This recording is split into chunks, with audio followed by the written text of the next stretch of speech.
율법은 하나님의 종들에게 주시는 소망의 말씀이고 율법도 소망의 말씀이에요. 왜냐하면 진리인 새 언약의 말씀의 모형과 그림자입니다.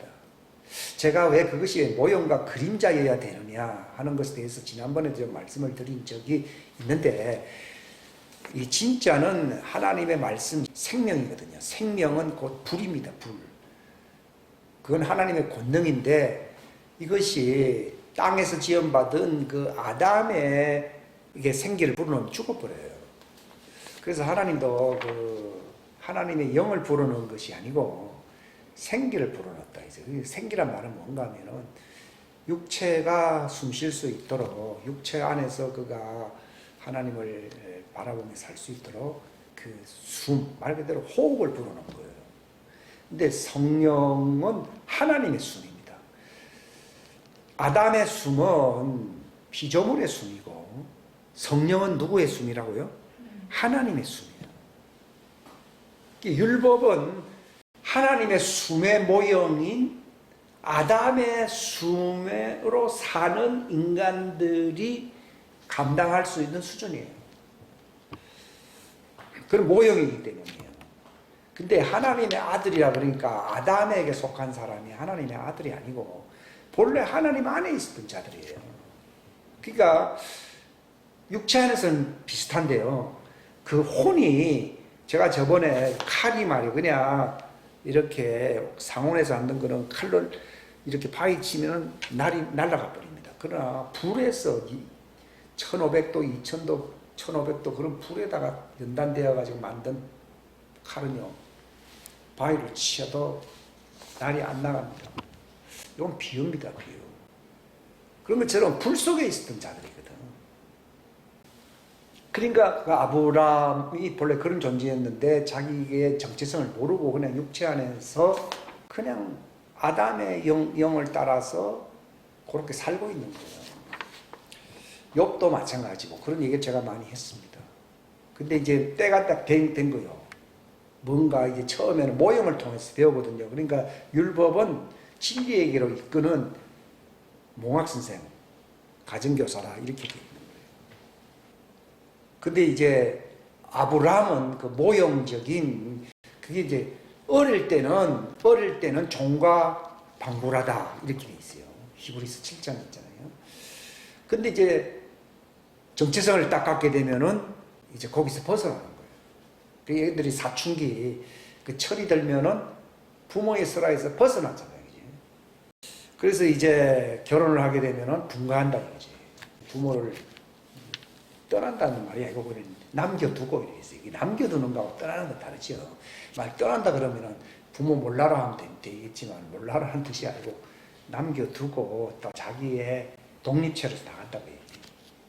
그게 이제 분가한다는 거예요. 독립가정을 이룬다고 해요. 그러니까 우리가 진리를 알게 되면은 사람들에게서 분리가 됩니다. 종들에게서 분리게 되고 그 혈육에서 분리가 돼요. 그게 이제 할례 받는 거예요. 할례. 그러니까 이제 하나님 때가 됐잖아요. 이 아브라함이 막 실패를 많이 하고, 원래 종인 시절, 율법하에 있는 시절은요 모형 시대거든요. 그 육체 안에서 이제 실수하는 그 죄인, 그 아담의 죄의 근성을 물려받는 영향을 받아요. 그러니까 이제 실수가 많지요. 그러니까 자식을 준다 했는데도 자기 마누라도 그걸 믿지 못해가지고서 하가를 줘가지고서 이삭을 낳은 게 아니라 이스마엘을 낳았잖아요. 그치? 그걸 이제 12살, 10년 이상 그렇게 끌고 오고 뭐 실수도 많이 했잖아요. 뭐 되는 일도 없고 하나님 나타나지도 않았죠. 그때부터는. 근데 딱 이제 실수를 통해서 배우거든요. 딱 알게 될 때에 창세기 17장이 그랬죠. 창세기 17장은 이름이 아브라함이거든요. 그건 하나님의 아들이라는 뜻입니다. 왜냐하면 열국의 압이라는 것은요, 사람들 위에 뛰어난 자가 된다, 즉 종들 위에 뛰어난 자가 된다, 그 뜻이거든요. 그전에는 그냥 혈육의 아버지라는 뜻이에요. 그게 종들이거든요. 이름을 아브라함 하면은요, 그 열국할 때 열국은 종들이거든요. 열국 위에 네가 압이다. 그 얘기거든요. 요셉이 늦게 태어났지만 실상은 형님들 위에 있다고 그러잖아요. 그러니까 형님들은 기분이 나빠가지고 그랬는데 나중에는 우리는 당신의 종입니다 그러잖아요. 언제부터 요셉이 딱 자기 정체성을 갖고 딱 이제 섰잖아요. 말씀이 이루어져서 안 이루어졌어요. 딱 이루어지고. 말씀이 이루어진다는 말은 우리가 분가하고 하나님의 아들들이 된다는 거죠. 그러니까 그 아브라함, 네 이름을 아브라함이라 그럴 때는요, 너는 내 앞에서 완전하라. 이게 정체성을 가지고 분가하게 되면 예수님 안에서 내가 완전히 독립적인 하나님 앞에서 정체성을 가지게 돼요. 그러니까 바울이 이걸 알았더라고요. 너희 안에 그 정체성, 하나님의 아들이 형성되기 위해서 내가 해산하는 수고를 한다는 거예요. 이제 그게 안 되는 것이. 근데 바울은 알았잖아요. 그래 있는 힘을 다해 수고한다. 그러니까 제가 그 말을 이제 이해를 하기 시작하는 거예요. 이 자기 속에서 하나님의 아들이 형성되어야 됩니다. 그게 새로운 피조물이거든요. 그게 신비입니다.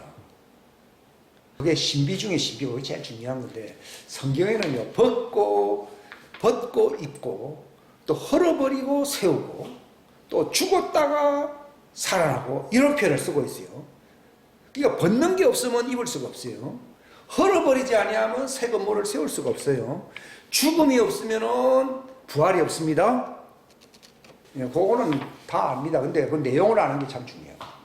그러니까 복음의 핵심은 그 에베소 4장에 보면은 바울이 전한 내용의 요지가 뭐냐에 대해서 4장 23절, 4절 뭐 그런 데 기록이 돼요. 옛사람을 벗고 새사람을 입는 것이다 이렇게 있어요. 그 새사람이 뭐냐? 그게 바로 하나님의 아들을 얘기해요. 옛사람이 뭐냐? 종에 속했던 혈육과 관련된 사람을 얘기해요. 그러니까 예수님이 땅에 있는 자를 아비라 하지 말고 땅에 있는 어떤 사람은 피조물이잖아요. 사람을 지도자로 하지 말라는 거. 네가 이제 벗었다가 이제 입게 되면은 너의 지도자는 그리스도고 너의 아버지는 하늘에 계신 너희 하나님이다. 왜냐하면 네가 하나님의 아들이니까. 그러니까 어떻게 하면 예수님의 형상이 되느냐 그 얘기는요. 이걸 생명체 또는 부활체라고 그러거든요. 이걸 열매가 된다는 얘기예요. 그러니까 바울이 왜 기뻐했는가 하면은, 야, 너희는 바로 그 첫 열매에 속한 자들이 되었다 이렇게 얘기합니다. 그러니까 너만 그런 게 아니라 그 교회 안에 많은 사람들이 첫 열매, 저 그리스도의 형상이 이루어져서 부활체가 되었다는 얘기거든요. 이게 이제 하나님의 아들로 나타난다는 걸 얘기하고 예수님이 오시면은 휴거한다는 얘기예요. 그거 바라보면서 이게 내 상급이다 그러거든요. 그 성경에 요한복음 15장에 보게 되면은 그 열매를 많이 맺는다. 가지가 열매를 맺는다는 말이에요. 나는 이게 아마 제가 고등학교 다닐 때부터 했으니까 세월이 참 50년은 됐죠. 그 뒤에도 계속 근데 열매가 뭐니까 열매는 착한 사람 되는 거다 이렇게 얘기하잖아요. 전도를 뭐 좀 해서 사람들하고 같이 교회 많이 나오는 사람들이 열매를 많이 내죠. 근데 그 말이 맞는 것 같은데 그게 아닌 거죠. 저 무슨 말입니까? 부활체가 많아진다. 그 교회가 뭐가 많아진다고요? 부활체가 많아요. 이게 그리스도의 형상을 얘기해요. 주의 성령님이 우리 안에 왜 거주하시느냐? 예수님의 신부가 되는 부활체, 그 부활의 모양과 같이 일치하는 거. 로마서 8장에 보면 그 아들의 형상과 일치한다 했잖아요. 그래 신부가 되지. 이게 열매. 이게 한 사람 있으면요, 이것도 보통 문제가 아닙니다.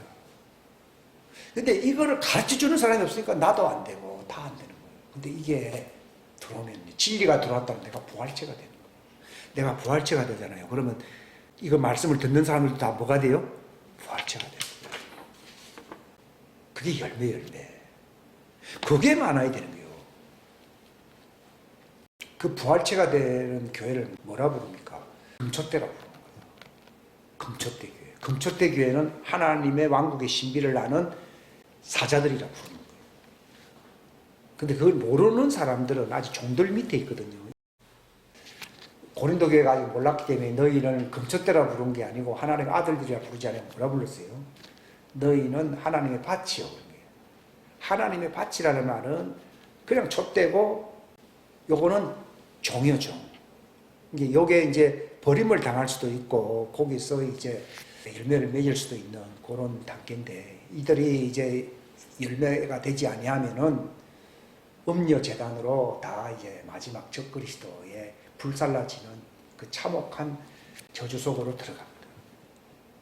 그러니까 내 백성아 바벨론에서 나오느라 하는 말은요, 음녀 교회 재단에 속해서 추수가 되지 못하는 불살라지는 존재가 되지 말고 하나님의 아들이 되든지 아니면은 광야로 도망가서 예비된 곳에 있다가 주님이 지상 재림할 때에 지금 현 예루살렘의 감람산에 예수님이 오시거든요. 그때 어린 양으로 오시는 예수님을 만나서 땅에서 구속을 받은 사람들 가운데서 구속받은 열매가 되거든요. 열매가 된 두 가지 열매가 있었어요. 그리스도께 속한 성령 안에서 맺는 열매가 있고 성령의 처음이건 열매라 이렇게 있어요. 그건 하나님의 아들이고 사람들 가운데서 땅에서 구속을 받은 자 그들은 어디서 구속받아요? 대속죄일 날 예수님이 지상 재림할 때에 열매가 돼요. 그건 이제 아직 안 나타났어요. 그럼 그들은 더 기다려야 되고 그걸 이제 보통 3년 6개월을 기다려야 된다. 이제 예수님이 후 3년 반 지상 재림하실 때에 그들이 땅에서 구속을 받아 사람들에게서 구속받은 자들로서 14만 4천이라 있어요. 근데 그것보다도 나팔절의 속죄가 있는데 이것은 3년 전에 땅이 아니고 성령 안에서 하늘에서 구속을 받는 거예요. 하늘 안에 하늘에 있는 자들이거든요. 소속이요. 성경을 자세히 보면 그렇게 나와 있어요. 근데 마귀는 그걸 구별 못하게끔 하고 있습니다. 지금까지 교육이 맹점이 거기에 있었던 거예요. 제가 말씀드리는 거는 첫 번째, 요 기간이 얼마 안 남았기 때문에 하늘에 속한 자들의 구속을 어떻게 받느냐 그 얘기입니다. 예수님이 그랬잖아요. 이런 일들이 일어나게 되면은 너희 머리를 들라 너희 구속이 가까웠다 그랬거든요. 그건 너희들이 신부로서 단장이 되어가지고서 휴거된다는 걸 얘기하는 거예요. 지금 이제 제가 말씀드리는 요지는 어떻게 하면은 예수님과 같은 형상, 이게 이제 기름을 준비한 등불을 밝히는 슬기로운 5처녀들이 신랑이로다 하니까 이제 요한계시록 19장에 어린 양 혼인잔치에 참석하는 걸 얘기해요. 우리가 그거 하려고 밑에 이제 칼라라는 말은 신부의 집이라는 뜻이거든요. 신부의 집에서 뭐하니까 단장해가지고서 신랑이로다 할 때 가야 되거든. 그게 안 되면 별로 의미가 없죠, 뭐. 그래서 이 하나님의 왕국의 신비, 하나님 왕국의 신비를 뭐라 부르냐? 그걸 진리라고 부릅니다. 우리는 설교를 하고 연설을 하니까 진리라 하잖아요. 아니에요. 그건 다 비유입니다. 목사가 막 여러 가지 뭐 인생사도 얘기도 하고 몇 별 얘기 다 하거든요. 그건 다 비유적인 얘기예요. 도움은 됩니다. 그건 종들에게 아주 큰 도움이 됩니다. 그러나 그건 어릴 때는 그런 게 필요했는데 이제 그런 거 내가 안 듣잖아요. 왕국의 신비요. 이게 왕국의 신비가 진리예요. 많은 사람들은요, 뭐 어디서 뭐 배웠다 해가지고 뭐 고상한 걸 배웠다. 근데 그 사람 속에 그리스도의 형상으로 옷 입지를 못한다 그러면은 진리를 받은 것이 아니에요. 즉 성령의 처음이건 열매로서 나타나지 아니하면은 그건 진리를 들은 게 아니라. 그래서 제가 말씀드리는 거는요, 이거 아주 중요한 건데요. 말씀을 들었다고 진리가 아니에요. 진짜 씨는 땅에 딱 들어가면은 반드시 뭐가 올라오게 돼 있어요. 그런 것처럼 하나님 왕국의 신비는 그냥 신비다, 신비가 아니고 진리를 얘기하는 거예요. 예수님도 군중들에게서 비유를 얘기해버려요. 내가 창세로부터 감추인 것을 다 비유로 얘기한다고 했지 진리를 얘기한다 그랬어요. 그래서 진리 안에서 걷는 사람 복 있다 하는 얘기는 그게 이제 하나님의 왕국의 신비를 아는 그 명철이 열렸다는 것을 얘기하는 것이고 그건 신부가 된다는 것이에요. 여기에 진리 안에서 걷자고 했잖아요. 신부가 된다. 옛날에 이거 알고 적은 게 아니거든요. 지금 보니까. 그러니까 비유는요 살아있는 말씀이 아니에요. 율법이 비유잖아요. 그러니까 그걸 들으니까 인생에는 도움이 돼요. 그런데 이것이 예수님과 결합할 수 있는 신비로 몸이 되지는 않는다. 이걸 새 창조라고 그러거든요. 그게 안 일어난다. 그러니까 기독교 도의 초보가 굉장히 중요해요. 그럼 초대교회는요, 우리하고 수준이 달라요. 아직도 초보에 머물러 있느냐 했는데, 지금 아마 바울이 나타나서 하면은, 초자도 모르네? 이렇게 됩니다. 보통 문제가 아니죠. 초자가 뭡니까? 초자가 진리예요, 진리. 초자부터 시작해야지 완성되잖아요. 초자가 뭡니까? 회개거든요. 이게. 사람들은요, 이 후회하는 걸 회개라 하잖아요. 회개는 3단계가 있거든요. 마음으로 막 근심하고 하는 것이 이것도 마음이 찔림하고 찔림도 안 받는 상황도 많지만 그럼 회개가. 두 번째는 뭡니까? 막 저절로 고백이 나오게 돼 있거든요. 아, 이건 하나님 뜻이 아니네요. 이거는 내가 지금 괴로워요, 힘들어요. 이거 연민이고 이건 이런 거를 회개라고 부르는 게 아니거든요. 아, 내가 하나님의 생각과 다르네요. 내가 내 생각대로 살았습니다. 그러니까 바울이 뭐라 했습니까? 오직 하나님은 영광 받으실 분이시고 하면서 하나님을 찬양하면서 자기는 하나님 뜻이 미치지 못했다고 막 고백을 하는 거거든요. 그 마지막 셋째가 뭡니까? 펜스를 탁 쳐버린 거예요. 울타리를 쳐버린 거예요. 내가 저러는데 자꾸 감정이 빠지잖아요. 펜스를 확 쳐버린 거예요.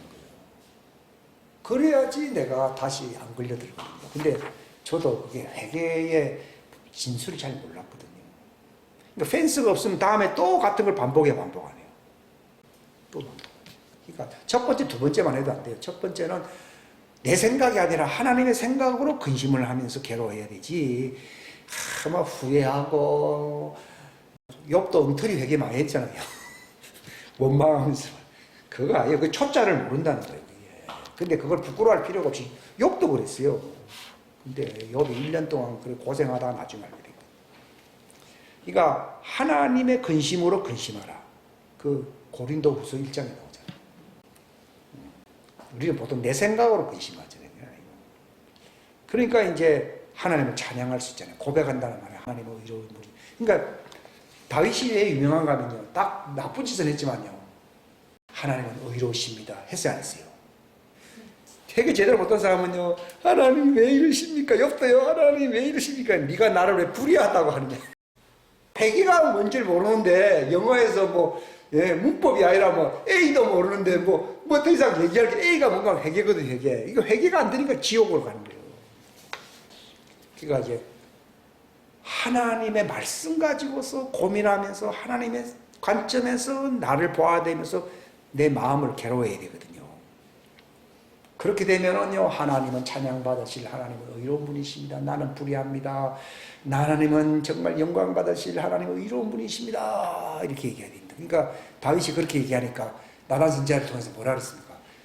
네 죄가 사함받다 그랬죠. 그러니까 그 말 딱 듣게 되거든요. 그러면은 딱 희망이 생기잖아요. 그래서 말씀으로 내가 그 하나님께 예물을 드리고 한다 그랬잖아요. 다윗이요. 완전히 이제 펜스를 팍 쳐버린 거예요. 그럼 다시 그 짓을 안 하는데 저도 그걸 잘 몰란 거죠. 펜스를 어떻게 칩니까? 말로 선포입니다. 선포. 첫째는 뭡니까? 애통. 두 번째 단계가 뭐예요? 고백이에요. 하나님께 찬양하는 거예요. 세 번째는 뭡니까? 뭐예요? 선포입니다. 펜스를 탁 쳐버려요. 그럼 마귀가 들어오지 못해요. 그게 이제 기독교 도의 초보 첫째 회개. 이제 두 번째 뭡니까? 하나님을 향한 믿음이에요. 사람들은 전부 다 믿습니다. 그러니까 다 엉터리요. 회개도 엉터리니까 회개 엉터리는 사람은 믿음도 모르거든요. 믿음은 뭡니까? 하나님의 씨입니다. 하나님의 씨. 하나님의 말씀은요, 그게 바로 나에게 심겨지는 생명의 씨다. 그러니까 내가 믿음이 생겼다는 말이 무슨 말이에요? 하나님의 씨요. 제가 말씀, 씨, 믿음, 이름 그런 얘기 많이 했지요. 그 예수 이름을 알았다는 뜻이 예수 이름은 씨거든요. 우리가 김씨면 김씨에 씨가 들어온 거잖아. 이게 본래 씨자 씨거든요. 애들은요, 모를 때는 엄마가 이렇게 지냅니다. 율법화에 있는 거거든요. 근데 알게 되면요, 내가 아버지의 씨를 받았구나. 하나님의 말씀은 씨고 그 씨가 내가 들어오니까 믿음이 생겨 안 생겨요? 생기는 거예요. 그래서 하나님의 말씀은 살았고 살아있는 씨다 이 말이죠. 그래서 딱 분별이 되거든요. 내가 하나님의 씨를 받아야지 맨날 어머니 어떻게 율법이 원래 어머니 밑에 있단 말이에요. 율법 뜻이 율법화에 있는 거거든요. 맘마보이들이 많잖아요. 빨리 어머니 슬라에서 벗어나야 돼요. 예수님께 시집가야지. 그런 걸 아는 거예요. 그게 믿음이에요. 그래서 예수의 믿음이란 말은 예수의 이름, 예수의 씨를 얘기하는 거예요. 내 믿음은 율법이에요. 하나님의 믿음은 뭐예요? 영생에 이르는 말씀의 씨입니다. 그 씨가 들어오면 내 믿음이 있습니까? 하나님의 믿음이 있습니까? 하나님의 믿음이 있죠. 내가 아버지 닮아가잖아요. 그래서 성경에 보게 되면 어떻게 의롭게 된다 했어요? 내 믿음으로 이렇게 됩니까? 예수의 믿음으로 이렇게 됩니까?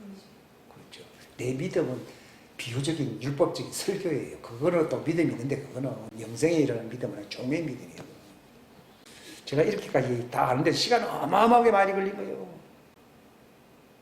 그러니까 우리가 왜 하나님 말씀을 전하느냐, 너희가 그 예수의 믿음으로 의롭게 되게 한다 그러잖아요. 그래서 예수의 믿음으로 우리가 의롭게 되는 줄 아는 거로 예수를 믿나니 이게 무슨 말인지 말도 희한하다 그랬어요. 그런데 아직도 성경은 예수를 믿는 믿음으로 우리가 또 믿음으로 의롭게 된다. 이 말이 안 맞아요. 그러니까 예수님의 씨를 받음으로 우리가 그 씨가 살아남으로 내가 이렇게 되는 것이지, 내가 뭐 혈육의 사람이 자라남으로써 이렇게 되는 건 아니잖아요. 씨가 자라나야 되잖아요.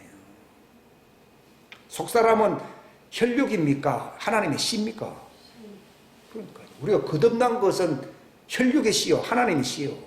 그걸 그 복음은 뭡니까? 하나님 왕국의 신비 속에 담겨져 있는 진리의 씨가 딱 들어오게 되면은, 아, 이거 옛날 전부 율법 아래 있었던 믿음이네. 이거 진짜 내가 영생에 이르는 예수님이 신부가 되는 믿음이 속에서 확 생기는 거예요. 응? 그러니까 그 믿음을 알았다는 것이 기독교도의 초보다 이 말이에요. 근데 그 믿음을 알게 되면 어떤 일이 일어납니까? 침례라는 것을 알게 되거든요. 그 전까지는 뭐 물로 침례받는 거는 말 그대로 침례 요한이에요. 그건 율법화에 있는 거예요. 그거는 회개케 하려고 침례를 주는 거예요. 근데 침례들이라고 되어 있어요. 따라서 침례는 한 가지가 아니고 세 가지다. 네. 첫째가 뭐예요? 물로 받는 침례. 그건 구약시대에 있는 거잖아요. 그것만 주장하잖아요. 그러니까 아직 율법화에 있는 거예요. 두 번째 침례는 뭡니까? 말씀의 침례잖아요. 눈에 보이는 물도 있지만 눈에 보이지 않는 물은 뭐예요? 말씀이잖아요. 말씀의 침례를 받으라는 뜻이거든요. 말씀의 침례는 예수님의 씨의 침례고 믿음의 침례거든요. 근데 믿음이 들어오거든요. 물로 침례받다 해서 믿음이 들어오는 게 아니에요. 말씀, 진리를 들을 때에 믿음이 들어와야 안 들어와요? 들어오는 거예요. 그때 그 믿음이 말씀으로 침례를 받을 때에 어떤 일이 일어납니까?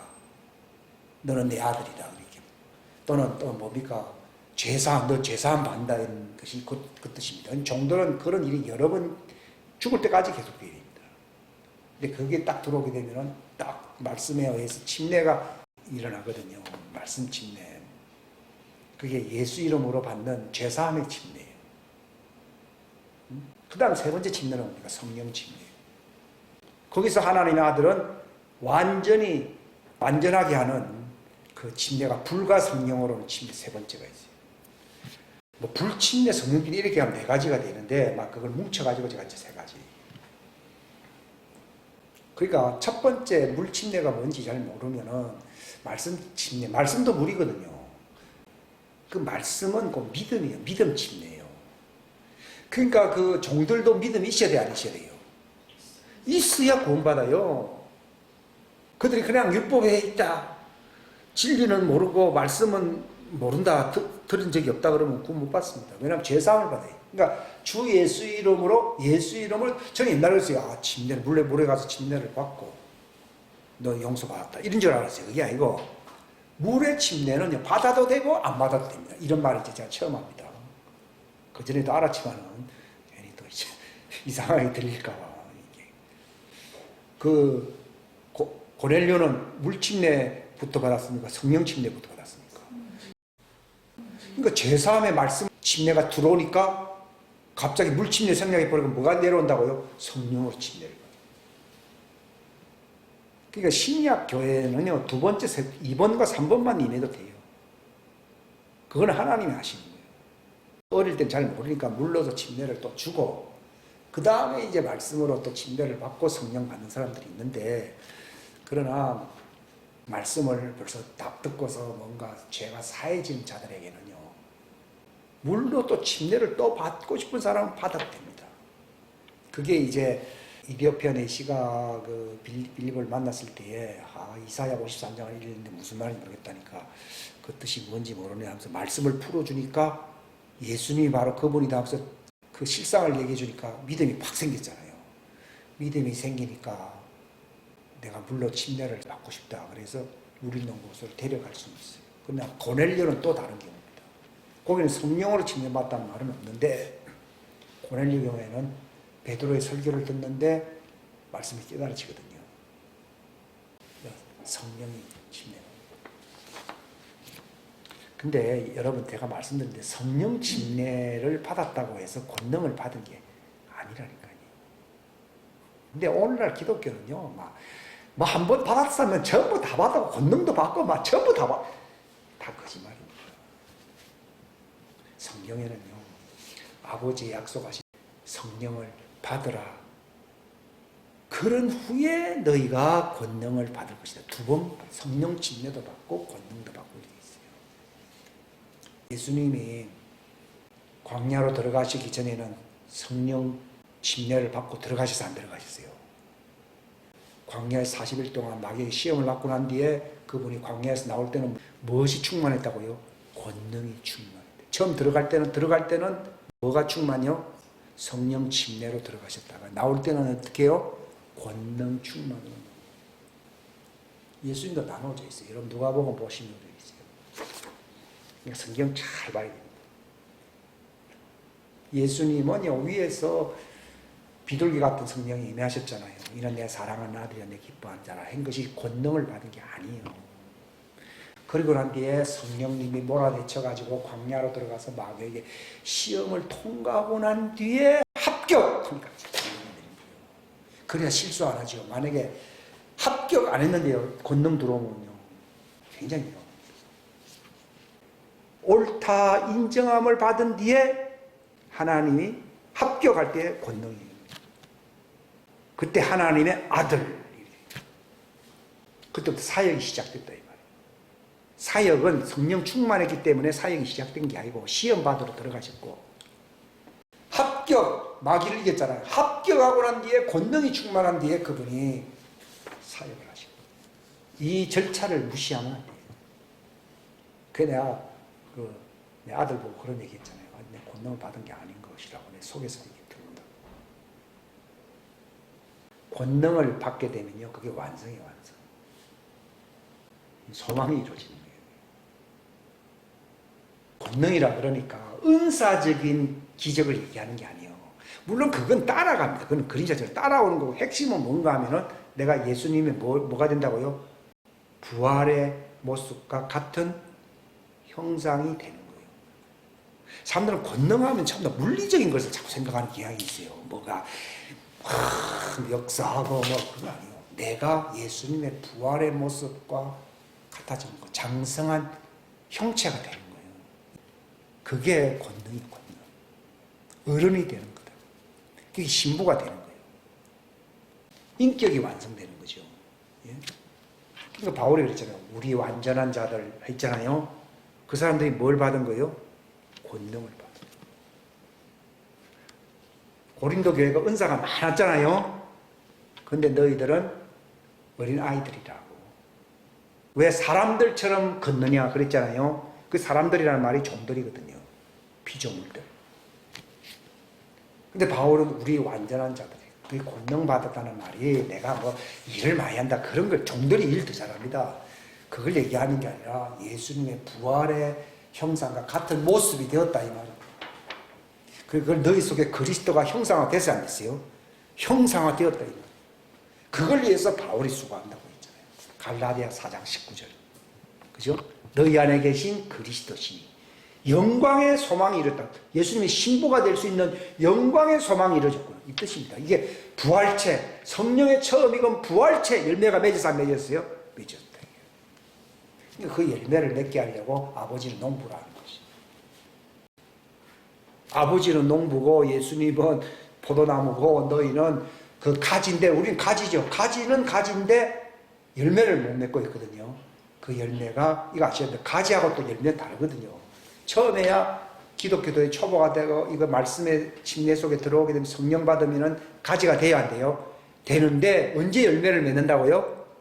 권능을 받아야 되는 거예요. 이게 너희는 가진데 열매를 맺으라고 예수님이 말씀하잖아요.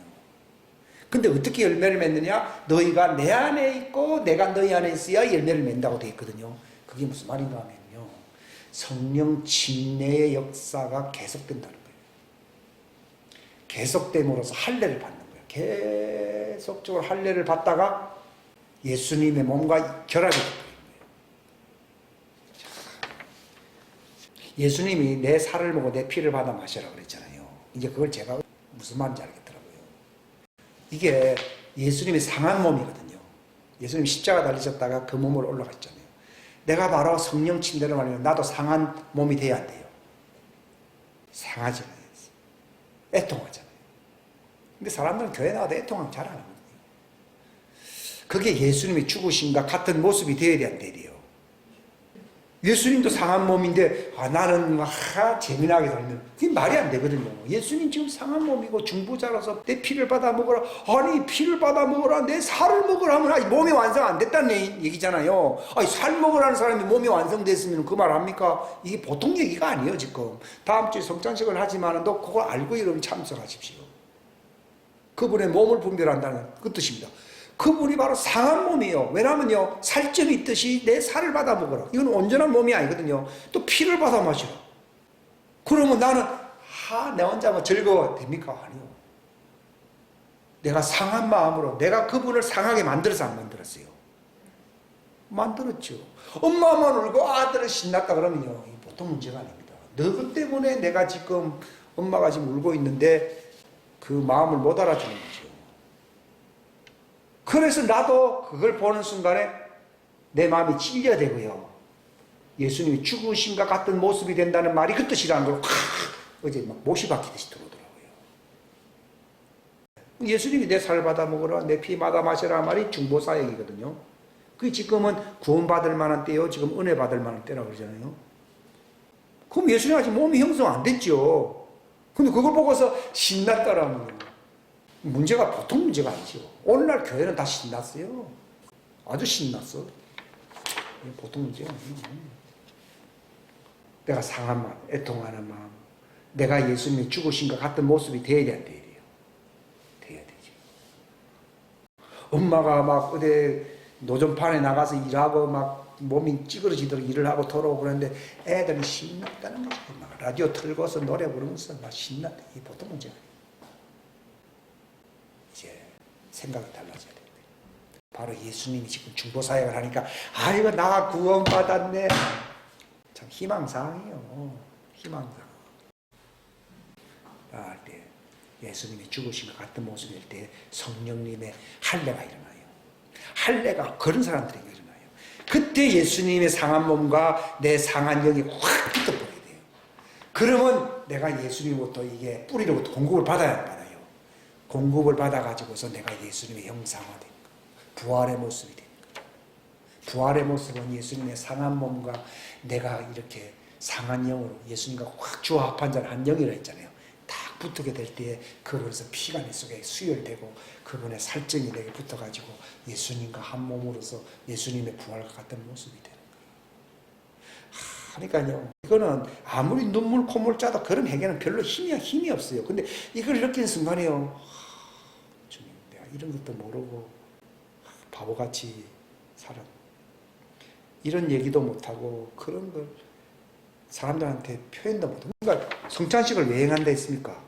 예수님의 죽으심과 같은 모습을 보여줘야 돼요, 안 보여줘요? 보여주라는 거다. 이 성찬이 예수님 살과 피잖아요. 이걸 하게 되면 예수님이 뭔가 확 달라붙어가지고 부활의 몸이 되어야 되는 거예요. 내 속에 그리스도의 형상이 이루어져야 되거든요. 그럼 성찬이 된 거라. 조금 차원이 다르죠. 예? 네? 그러니까 나 지나간 건 다 지나간 거예요, 나도. 내가 어제 다르고 오늘 다르고. 그게 다 달라요. 이게 제일 중요한 거예요. 성령 침례 제일 중요한 걸 보게 되면 가난한 자는 복이 있나니까. 예수님이 상한 몸 딱 됐을 때 나는 부여하다 이래 됩니까? 나는 가난한 사람이 되야 됩니까? 가난하니까 그분이 그래 된 것이죠. 내가 부자면은 그 예수님이 그런 상한 몸으로 있습니까? 근데 오늘 예수님이 상한 몸 얘기도 안 합니다. 성찬식만 하지.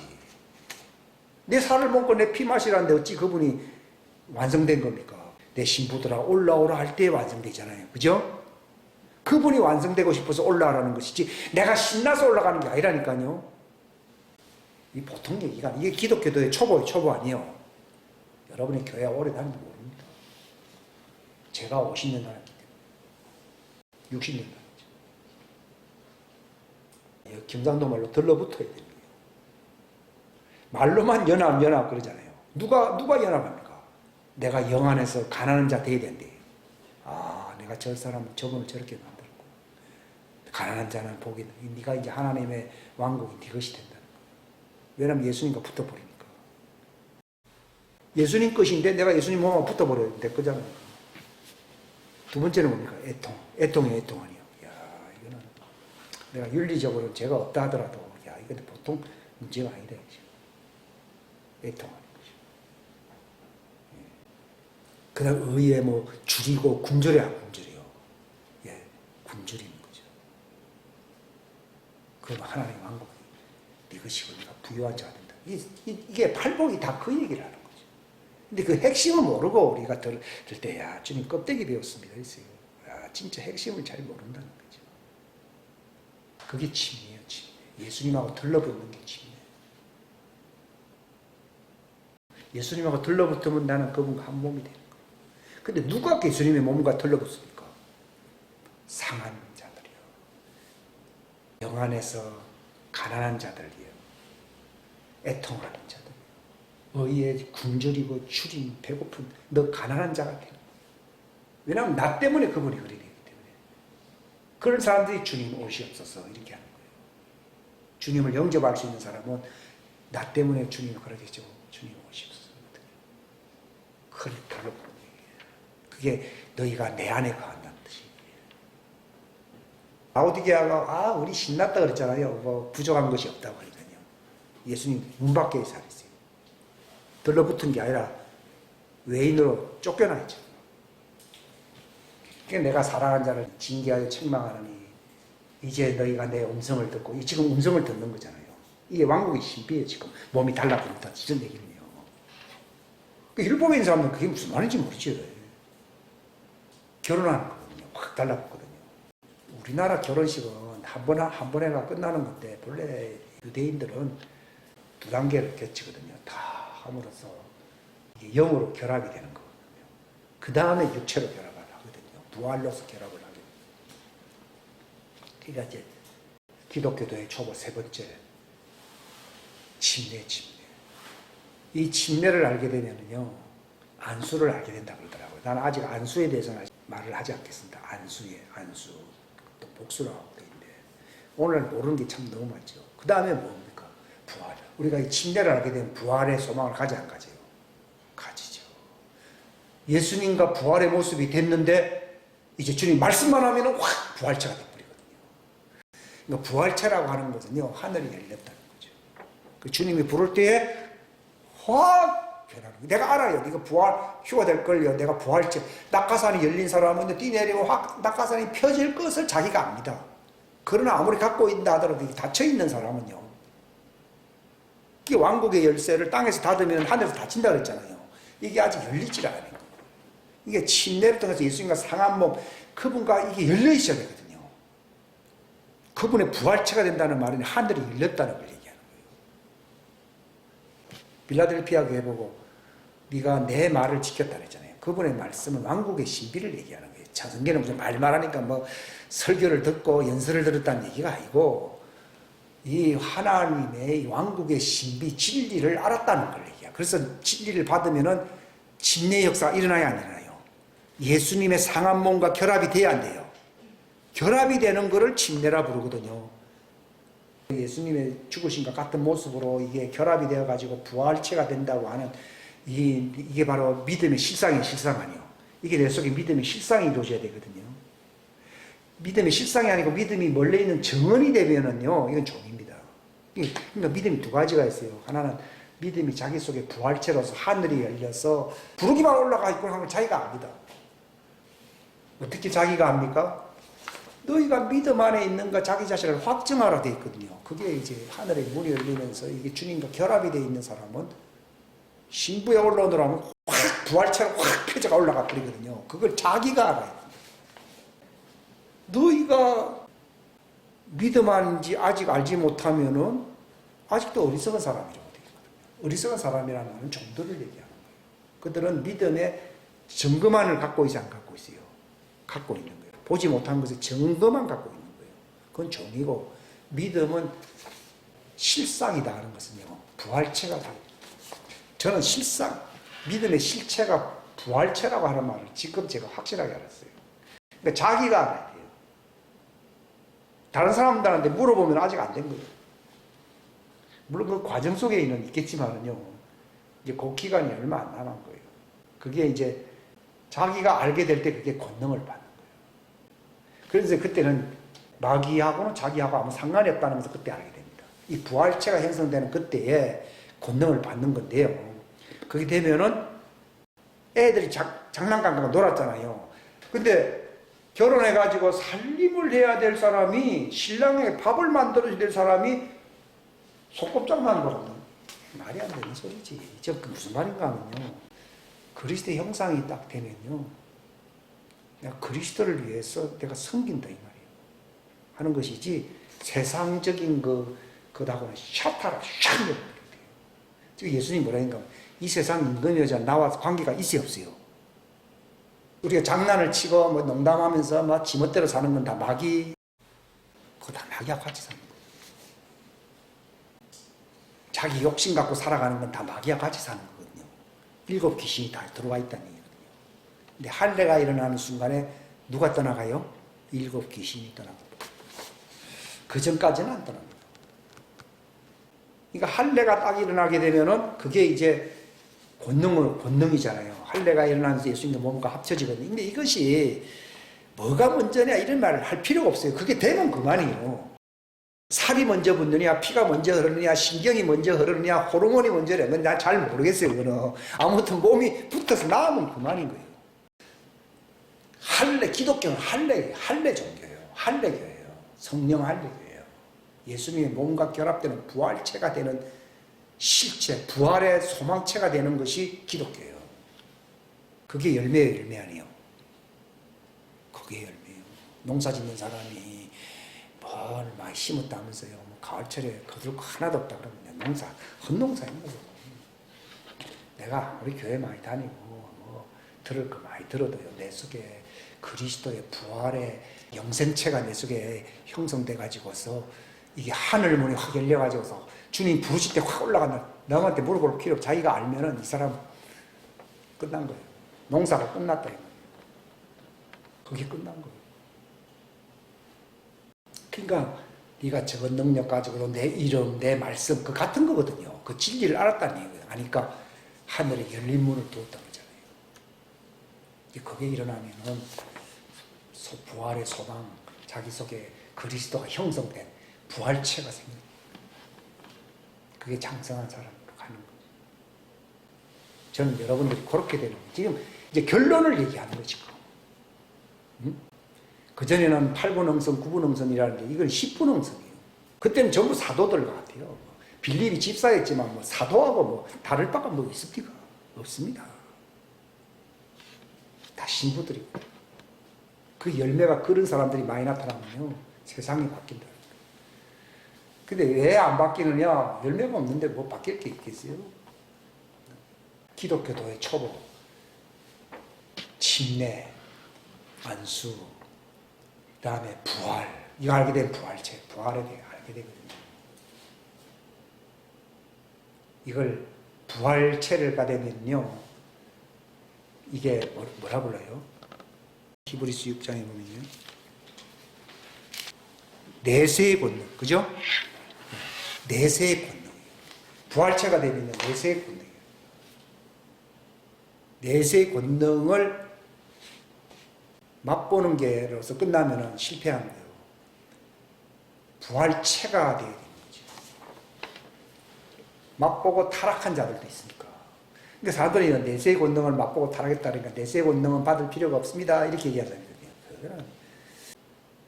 여러분, 고등학교 들어가 봐야 대학 떨어진 사람 많으니까 고등학교 갈 필요 없다. 이렇게 말하는 것 같습니다. 그거 말이 안 맞는 얘기잖아요. 그러니까 내세의 권능을 맛보고도 타락한 사람이 있는데 내세의 권능을 맛보는 것이 아니라 완전 내세의 권능체가 돼야 돼. 부활체가 돼. 그게 우리는 은사처럼 맛은 보는데 이게 내가 부활체가 돼야 되는 거예요. 이게 완전한 대로 나아간다는 거예요. 사람들은 맛만 보기를 원하거든요.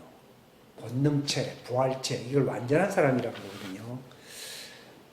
완전한 사람이 되는 것이 존재의 완전한 사람이 되는 것이 권능이에요, 권능. 그죠? 맛보는 것은 말 그대로 맛본 것이지 자기가 권능을 받아서 부활체가 되는 건 아니잖아요.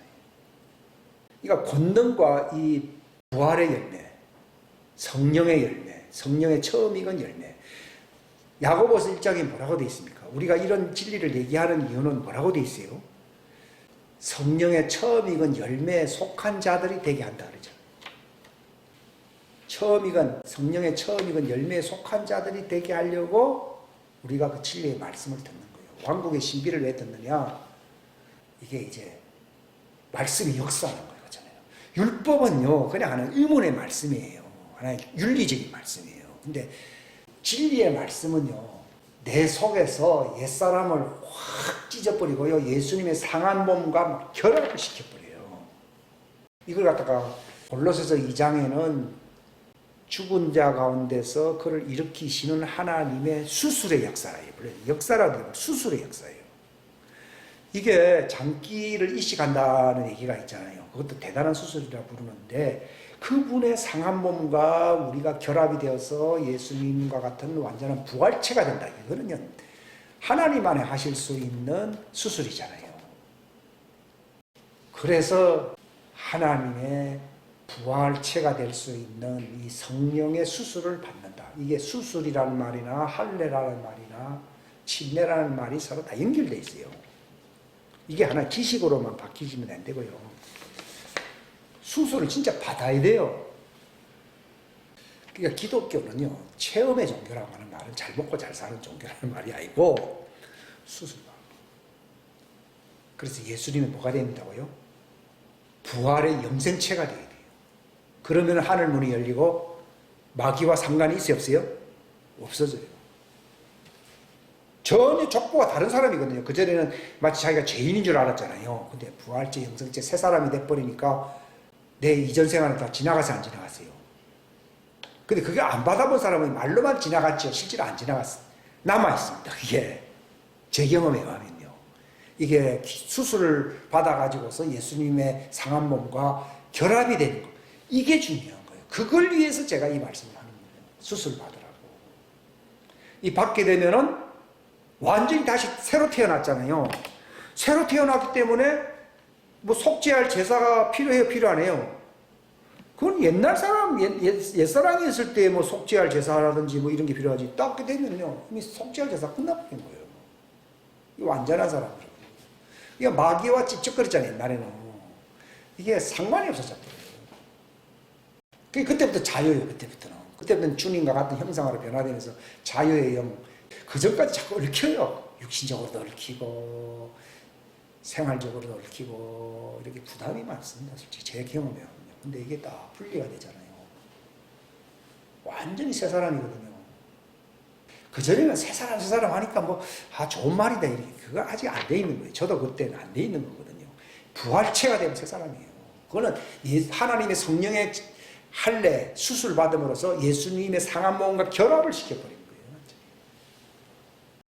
예수님도 제자들이 아직도 수술을 안 받았을 때 성찬식을 행했어요. 그러니까 우리도 성찬식을 행하는데, 성찬했기 때문에 끝난 게 아니고, 이거는 예수님과 상한 몸과 결합이 되어야 된다고 하는 걸 얘기하는 거예요. 그게 목적지예요.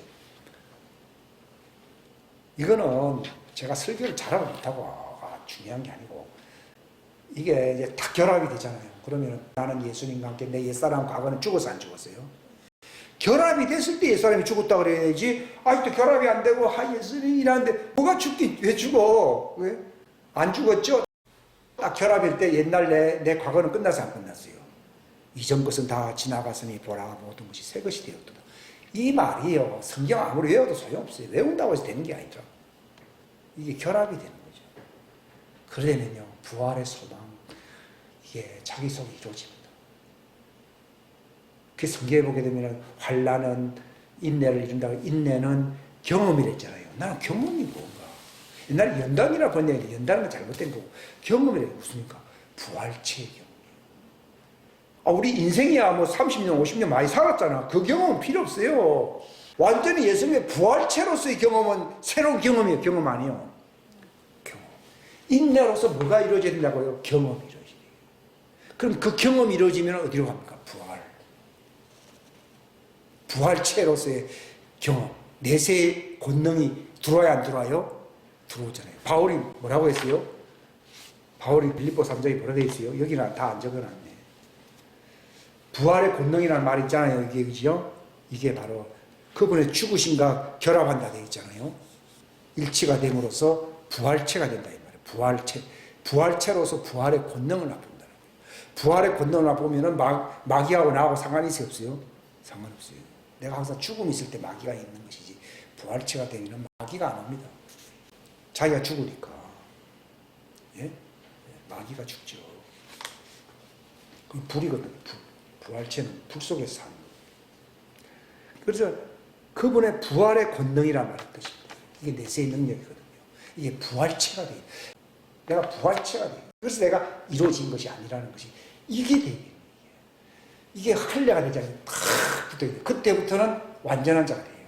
부활체가 완전하죠. 부활체가 되기 전에는 희망사항이에요. 그러니까 성경에는 기독교 도의 초보를 지나서 어디로 가자고요? 완전한 데 10분 항상 가자. 그게 뭐 부활체. 우리의 소망은 뭐라고요? 성령 안에 처음 익은 열매인 예수님의 부활과 일치하는 부활의 형상, 부활의 모양, 부활체가 되는 거예요. 그럼 하늘 문이에요. 그럼 두 증인이 됩니다. 뭐가 된다고요? 두 증인 중에서 이제 하나님의 아들의 증인이 됩니다. 그게 바울이 우리 완전한 자라는 뜻을 제가 이제 확실하게 알게 되는 거죠. 그때에 이게 또 다른 차원이라는 걸 느끼게 됩니다. 이게 산을 타고 올라가는 것도 즐거움이 있는데 산 정상에 딱 섰을 때의 느낌은 다르다고. 제가 설교하는 것은요, 여러분 열심히 올라가십시오. 이 설교가 아니고요. 올라가시라. 성령님은 거기에 인도하시는 거죠. 왜냐하면 예수님과 결혼해야 돼요. 본래 그 조종사들이 비행기 떨어지잖아요. 어떻게 그쪽 산 정상에 올라간다 그러더라고요. 그래 SOS 보내잖아요. 그러면은 자기 속에 풍선을 이렇게 띄워보게 되거든요. 비행기가 와서 확 낚아채가지고서 그 사람 데려가요. 우리가 상정성에 올라가서 싹 예수님을 찬양하는 예수님이 우리를 확 낚아채. 부활체는요, 비유입니까? 모형입니까? 그림자입니까? 실체죠, 그죠? 진리의 말씀은 그냥 기다리고 있다가 예수님 지상 재림할 때 만나라는 소리입니까? 부활체가 되어서 주님이 나를 낚아채야 됩니까? 그 뜻입니다. 모형으로 듣는 사람들은 땅에서 준비하다가 예루살렘 시온산에 갔다가 하나님 옮겨주는 것도 올렸다가 그 문이 열리면서 그들이 부활하여 그때 여자의 부활이라고 부르는데 그 성으로 들어갑니다. 근데 휴거라고 하는 것은 그런 걸 얘기하는 게 아니고 내가 부활체가 되게 되면 예수님의 몸으로 내가 결합이 돼야 되거든요. 그래서 예수님이 자기 몸을 회복하려고 내려오시는 거거든요. 그때 공중에서 확 낚아채가지고서 주님과 한 몸을 이루는 그걸 결혼이라고 그러잖아요. 몸이 결합하는 것을 결혼이라고 그러지. 그냥 만나서 그냥 대화하는 걸 결혼이라고 부르는 거예요. 종들은 만나는 거죠. 근데 신부들은 만나는 수준이 아니고 결합이 돼요. 그러니까 아버지께 들은 진리는 종들에게 알려주진 않지만도 아버지께 들은 것을 다 너에게 알게 하노니 이는 너희를 종이라 부르지 아니하고 너희를 제자라 친구라 부른다. 그게 이제 예수님의 지체라는 뜻입니다. 지체. 지체들에게는 모형으로 얘기하지 아니하고 숨기지 아니하고 모든 것을 다 너에게 알려준다 그러죠.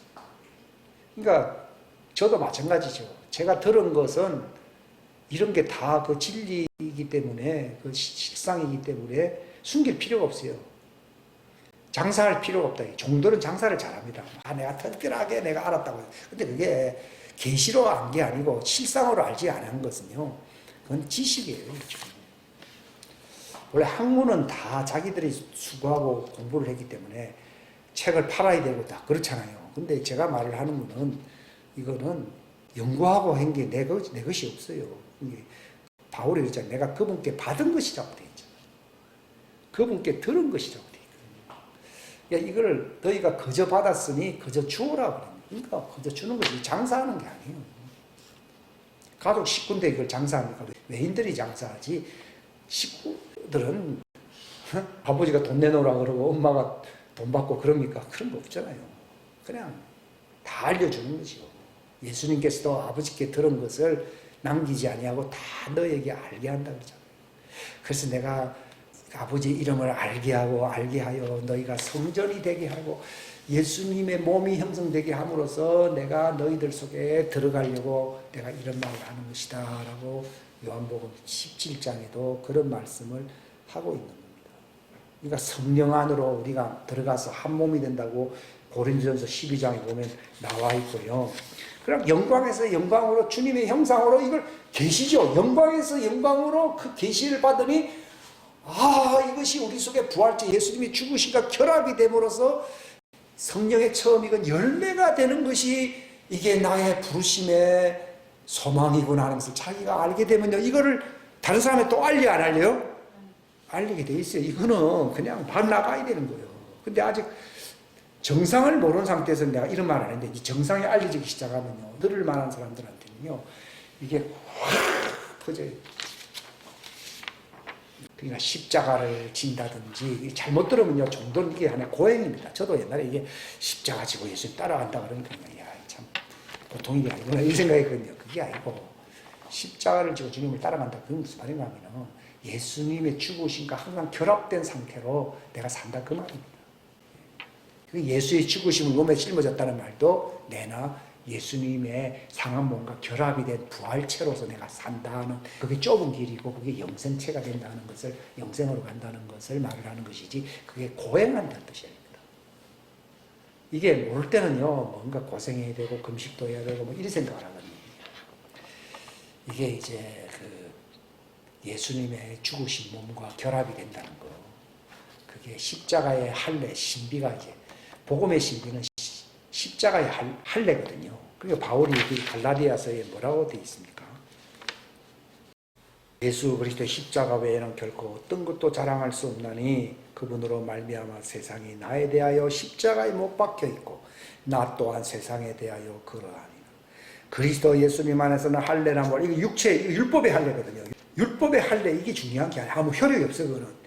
오직 새로운 창조물, 하나님 아들, 부활의 영생체가 되는 것, 열매가 되는 것이 뭐예요? 새로운 창조물이죠? 새로운 창조물이 되는 게 중요한 것이지, 율법에서 뭐 할래, 뭐 받고 안 받고, 그게 중요한 게 아니다. 이건 다 모형적인 얘기라는 거죠. 이런 것들을 우리가 알게 돼요. 이게 성경 말씀 이런 것들이 다 열리게 돼요, 이게. 그러니까 이제 이런 말씀을 딱 듣게 되면요. 그걸 모를 때는, 소망의 말씀이다, 좋다, 이라는데 그게 아니고, 입에는 단데요. 속에 들어가면 쓰다는 말은요. 이게 예수님의 상하신 몸과 결합이 되어야 된다고 하는 성령의 할례에 그 십자가의 할례가 내 속에 적용되어야 된다는 말이 내 속에서 알게 되기 때문에 내 배에서는 쓰게 되는 거예요. 이게. 들을 때는 달달한 음식인데요. 이게 내 속에 적용이 된다고 할 때는요. 이 십자가의 예수님의 죽으심을 보여줘야 되는 이 결합이거든요. 당신은 이제 치유받을 것입니다. 좋아했다가도 어떻게 치유받습니까? 예, 수술 받을 겁니다. 하면요. 쓰잖아요. 그런 논리입니다. 예. 부활할 때는 좋은데요. 예수님의 죽으심과 결합한다는 게 수술이잖아요. 수술. 수술하니까 속에 쓴 거죠. 그게 왕국의 말씀인 거예요. 이게 영원한 진리의 말씀. 이것을 두 증인들에게 마지막도 선포하라고 얘기를 하시는 것입니다. 기도하시겠습니다. 하나님 감사합니다. 귀한 시간 주셔서 감사합니다. 종이 제대로 표현을 못한 것이 있다면 성령님께서 우리에게 더 확실하게 말씀하여 주시고 성경 말씀을 통해서 우리가 확정 지을 수 있도록 도와주시옵소서. 그저 왔다가 그저 인간의 도리나 지식이나 어떤 전통적인 그런 교리만 듣고 돌아가는 자들이 아니라 비유의 말씀이 아니라 살아있고 생명력이 있고 영과 혼과 골수를 찔러 쪼개기까지 하며 마음의 깊은 것까지 분별케 하시는, 결합시키시는 이 하나님의 신비한 왕국의 진리의 말씀, 우리를 그 놀라운 부활의 영생체가 되게 하시는, 예수님의 부활과 같은 모양이 되게 하시려고 그분의 죽으심과 결합시키시는, 정말 예수님과 한 몸이 되게 하려고 하시는 이 놀라운 이 침례, 성령 침례, 성령의 할례, 이 하나님의 왕국의 이 신비의 이 수술의 말씀을 배에 들어가서는 쓰게 된다고 하는 이 영원한 왕국의 말씀을 깨달을 수 있도록 도와주시기를 바랍니다. 이것이 나의 삶 속에 성찬을 통해서든 침례를 통해서든 말씀을 통해서든 하나님 우리를 인도하여 주시니 그 목적의 소망의 이름으로 부활의 열매, 영생의 열매, 의의 열매가 가득한 삶을 살 수 있도록 이 교회가 그 열매가 나타나는 교회가 되게 하시옵소서. 잎만 무성한 나무를 예수님이 저주하셨습니다. 열매가 있는 성령의 처음 익은 열매들, 정말 부활의 영생 소망에 이를 수 있는 예수님의 지체가 되는, 예수님의 완전한 자 신부가 되는 이 놀라운 소망의 말씀이 이루어질 수 있도록 도와주시옵소서. 빌라델피아 교회의 환상이 열리게 하여 주시기를. 열린 문을 두었으니 그 문을 닫을 자가 없다고, 다윗의 열쇠, 왕국의 열쇠를 너희가 가졌다고 말했습니다. 그래서 너희가 그 이름을 배반하지 아니하고 그 말씀을 지켰기 때문에 원수들까지도 너희 발 앞에 와서 복종시킨다고 말씀하셨습니다. 이 놀라운 이 소망의 말씀, 진리의 말씀, 영성의 말씀 이루어지게 하시옵소서. 바울은 이를 위하여 내가 있는 힘을 다해서 예수님의 죽으신 고난 뒤에 남겨진 고난에 참여한다고 바울이 말했습니다. 이 소망의 진리는 너희 속에 계신 그리스도가 하나님의 아들이 우리 안에 형성되게 하는 해산의 수고를 바울이 한다고 말했습니다. 이 말씀이 이루어지게 하옵소서. 이 열매를 맺게 하여 주시옵소서. 이 부활의 소망의 열매를 맺게 하여 주시옵소서. 예수님이 데려가실 수밖에 없는 휴거의 대상들, 성령의 처음 익은 열매들이 되게 하여 주시옵소서. 성령님 우리를 인도하시옵소서. 입만 살아있고 입만 무성한 자가 되지, 외식자가 되지 않게 하시옵소서. 그 말씀의 실상이, 믿음의 실상이 이루어지게 하옵소서. 믿음의 증언을 가진 자들은 종들이라고 말했고, 믿음의 실상을 가진 자들은 하나님의 아들들입니다. 첫 열매에 속한 자들을 되게 하시옵소서. 하늘에서 처음 익은 열매들이 있고 땅에서 처음 익은 열매들이 있다고 성경은 말을 하고 있습니다. 이 놀라운 진리를 깨닫게 하시옵소서. 비디오를 통해서 듣는 자들이라 하더라도 이 말씀을 깨달을 수 있도록 은혜 베풀어 주시옵소서. 감사하고 예수님의 이름 받들어 기도하옵나이다.